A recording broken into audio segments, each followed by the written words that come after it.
बिस्मिल्लाहिर्रहमानिर्रहीम। आज हम बैंक रिकॉन्सिलेशन का क्वेश्चन नंबर 13 करेंगे।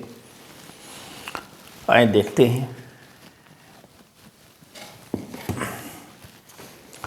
रिक्वायरमेंट है prepare a bank reconciliation statement on 31 December 2016। The bank statement account number 16 of Mr. Slim showed an overdraft of rupees 134300 on 31st December 2016. On going through the passbook and cash book, the accountant found the following. इधर लिखे bank reconciliation statement.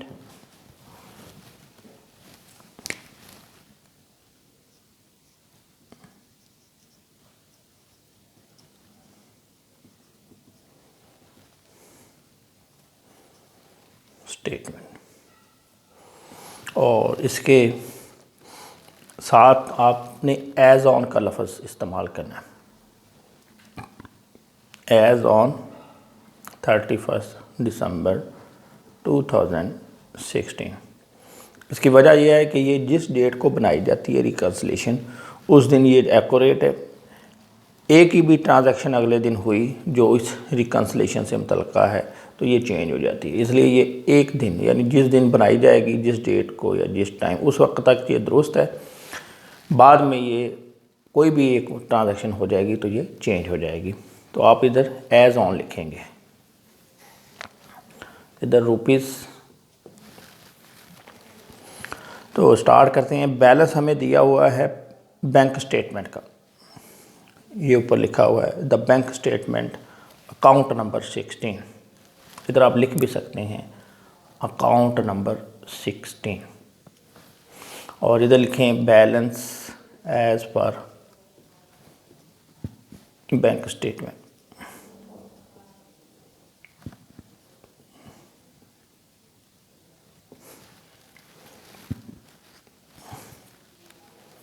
One 134300। अब सबसे पहला काम जो क्या है वो करना होता है कि बैलेंस चेक करना है कि ये फेवरेबल है या अनफेवरेबल, यानी डेबिट बैलेंस लिखना है या क्रेडिट लिखना है इधर। तो अगर तो सवाल में नहीं बताया तो आप फेवरेबल लिखेंगे, अगर बताया हुआ है तो वही लिखेंगे। अब यहाँ उसने बता दिया है ओवरड्राफ्ट, तो अब आपको इल्म होना चाहिए कि जो बैंक स्टेटमेंट है इसका ओवरड्राफ्ट बैलेंस कौन सा होता है। ओडी बैलेंस वो होता है डेबिट, यानी बैंक स्टेटमेंट के मुताबिक क्रेडिट चीज़ें जो हैं वो हमारी फेवर में होती हैं, डेबिट चीज़ें हमारे खर्चे होती हैं, पेमेंट्स होती हैं। तो क्रेडिट साइड अगर ज़्यादा हो तो फेवरेबल, डेबिट ज़्यादा हो तो ओवरड्राफ्ट अनफेवरेबल। तो आप इधर डेबिट लिख दीजिए। फर्स्ट एंट्री है अ check of ₹4320 wrongly credited in the bank statement on 28th December and being dishonor again debited the bank statement on 1st January 2017. There was no entry in the cash book but the dishonor of the check until 15th January. Cash book में dishonour के मतलब उनको 15 जनवरी तक कोई पता नहीं था। Cash book में कोई एंट्री नहीं थी 15 जनवरी तक। और बैंक ने भी ये जो अभी आपने अपने आप को बैंक समझ लेना है, जो बैलेंस दिया हो आप अपने आप को उसकी सीट पे ले आएंगे। कैश बुक दी है तो आप अपने आप को बैंक का कस्टमर समझें, अगर बैंक स्टेटमेंट दी है या पासबुक दी है तो आप अपने आप को बैंक समझें। फिर उसी के मुताबिक ही आपने ये एंट्रीज़ को सोचना है और उसी के मुताबिक अमल करना है। हुआ ये है कि ये बैंक है, ये कस्टमर है। आप इधर बैठे हैं, कस्टमर ने एक चेक बैंक में जमा कराया तो उसने अपने बैलेंस में बैंक में ऐड कर लिया। उसने क्या किया, बैंक डेबिट और जिसका चेक था वो दी। फ़ौरन उसने जैसे ही बैंक में चेक जमा कराया उसने अपने बैलेंस में इजाफा कर लिया। लेकिन ये ओडी बैलेंस है, ये भी याद रखें, ओडी चल रहा था कस्टमर का।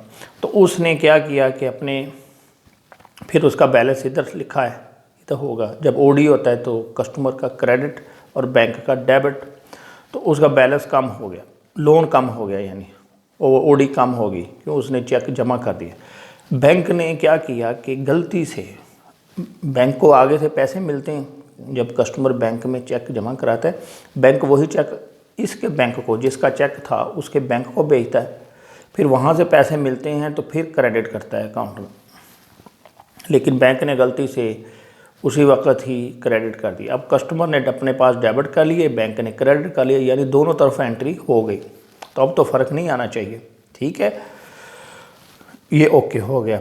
अब बैंक जब 1 जनवरी आई तो वो चेक डिसऑनर हो गया, यानी बैंक को आगे से पैसे नहीं मिले। लेकिन देखें, हमने जो भी चीज़ें देखनी हैं वो 31 दिसंबर को देखनी है, जिस दिन हम बैंक रिकन्सिलेशन बना रहे हैं। यानी उस दिन अगर तो कोई चेक जो है, कोई भी ट्रांजैक्शन होती है इस तारीख तक, तो वो हम इसमें लिखेंगे, इसके बाद जो होगी वो नहीं लिखेंगे। अब 1 जनवरी की बात कर रहा है कि उस दिन वो डिसऑनर हुआ, तो बैंक ने फिर क्या किया, यही जो क्रेडिट किया था डेबिट कर दिया, यानी डिसऑनर की एंट्री पास कर दी। लेकिन हम नहीं इस चीज़ को देखेंगे, हम देखेंगे 31 दिसंबर को। 31 दिसंबर को ये कस्टमर के रिकॉर्ड में भी एंट्री हो चुकी है और बैंक के रिकॉर्ड में भी एंट्री हो चुकी है, चाहे गलती से हुई है लेकिन हो गई है, बैलेंस दोनों के बराबर हो गए। तो इस एंट्री को हम नहीं लिखेंगे, क्यों, दोनों साइडों पे इसका इंदराज हो चुका है, कस्टमर के रिकॉर्ड में भी ये एंटर हो चुकी है और बैंक के रिकॉर्ड में भी गलती से एंटर हो चुकी है। इस डेट के बाद, यानी आप पॉइंट ज़ेर में रखेंगे, इस तारीख के बाद जो कुछ भी होगा वो हम इधर नहीं लेंगे, वो अगले महीने की रिकन्सिलेशन में जाएगा या कैश बुक में जाएगा। तो ये जो फर्स्ट एंट्री है ये नहीं होगी।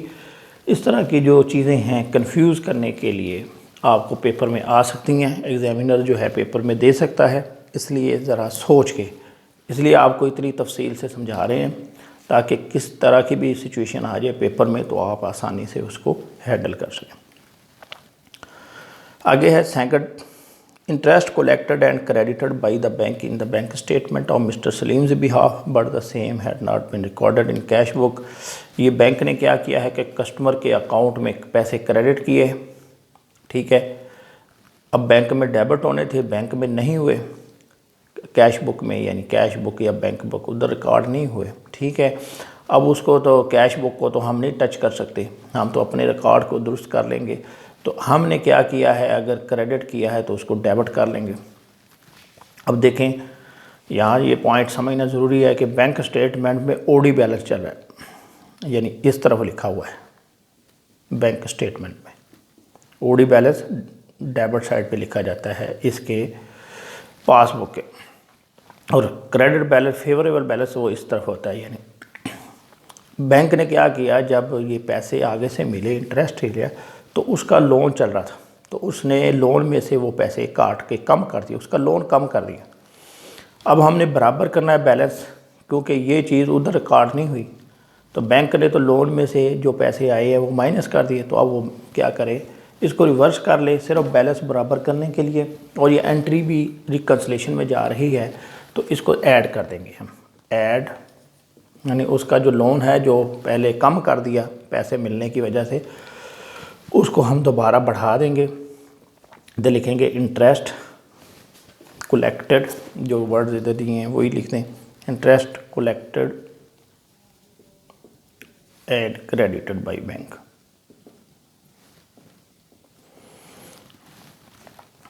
$11,200 इसको जमा कर दीजिए, ये आ गया। आगे बढ़े, third, cheques of ₹82,000 paid into bank for collection on 30 December but cheques amounting to rupees were collected on 7 January 2017।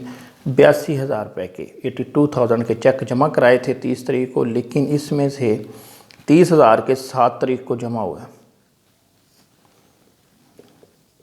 तो इससे ये नज़र आता है कि बाकी चेक तो जमा हो गए 52,000 के, लेकिन ये नहीं जमा हुए 30,000 के, ठीक है।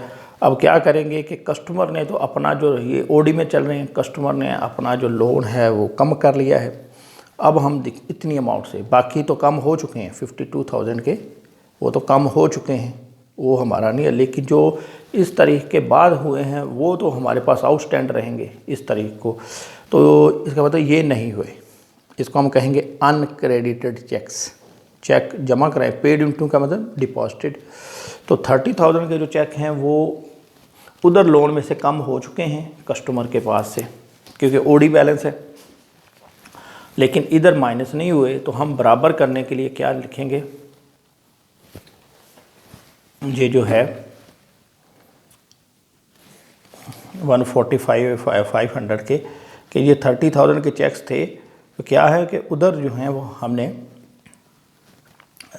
कस्टमर ने अपने पास इतने यानी सारे कर लिए थे माइनस, हमने माइनस नहीं किए।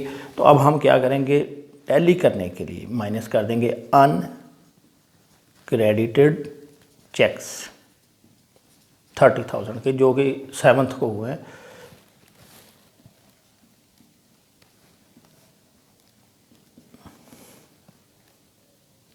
ये आ जाएगा जी 1,15,500।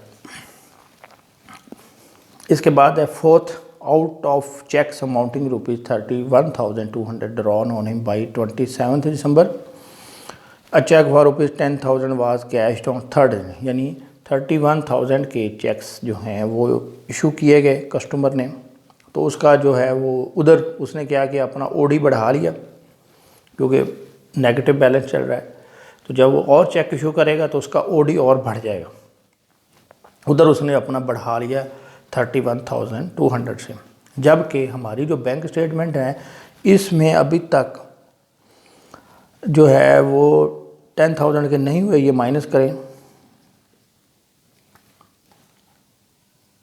बाकी जो है वो हमने भी उसका ओडी इतने से बढ़ा दिया, इतने से नहीं बढ़ाया। यानी ये जब तक चेक लेकर नहीं आएंगे बैंक के पास, बैंक पेमेंट नहीं करेगा और उसका जो ओडी बैलेंस है उसमें इजाफा नहीं होगा।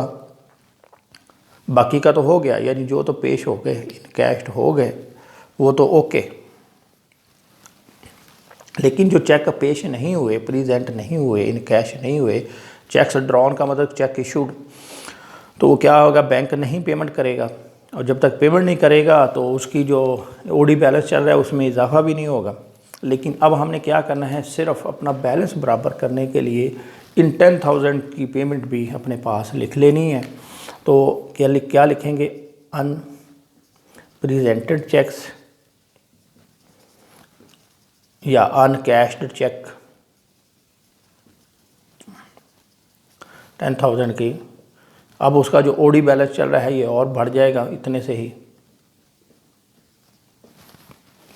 ये नहीं आओ कर्जे वाला बैलेंस निकल आएगा। इसके बाद है 5th entry, the banker has given him a wrong credit of ₹2,000 paid in by him in another account 17 and a wrong debit in respect of a cheque for drawn on 17। हुआ ये था कि हमारा जो अकाउंट नंबर है वो है 16 और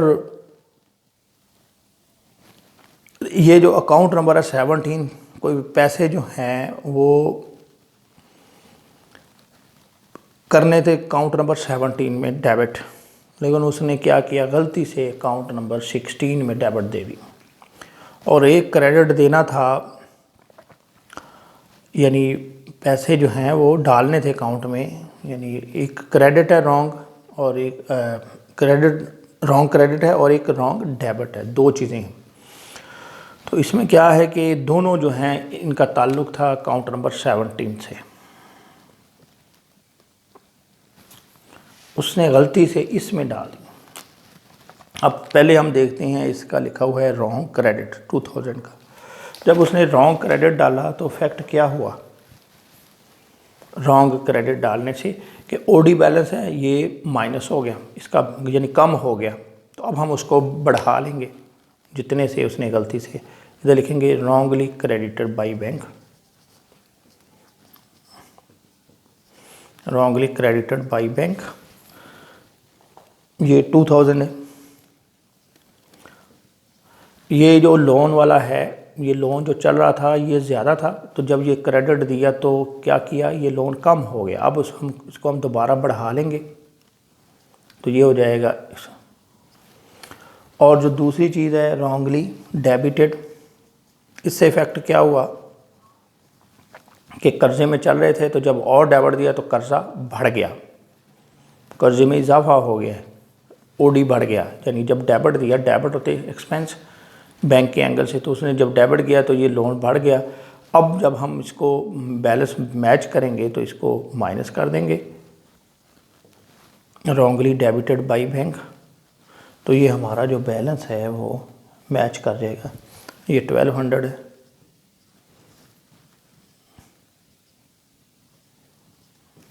ये आ गया हमारा आंसर 126300। अब ये देखें, ये बैंक स्टेटमेंट का डेबिट बैलेंस चल रहा है, ओडी चल रहा है, तो कैश बुक का ओडी जो है वो इसके अपोजिट होगा, बैलेंस एज पर पासबुक या bank statement, sorry cash book.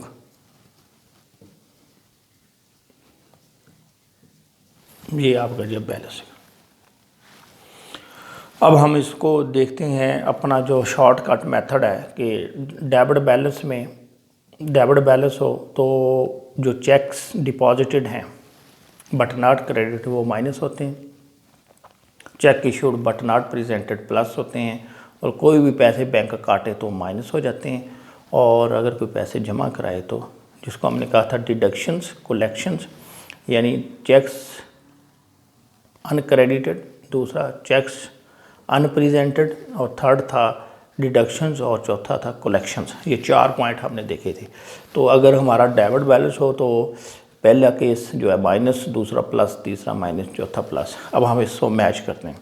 देखिए, interest collected and credited by bank, ये कलेक्शन है, बैंक ने कलेक्शन की है, तो ये हमारा जो है वो चौथा पॉइंट है।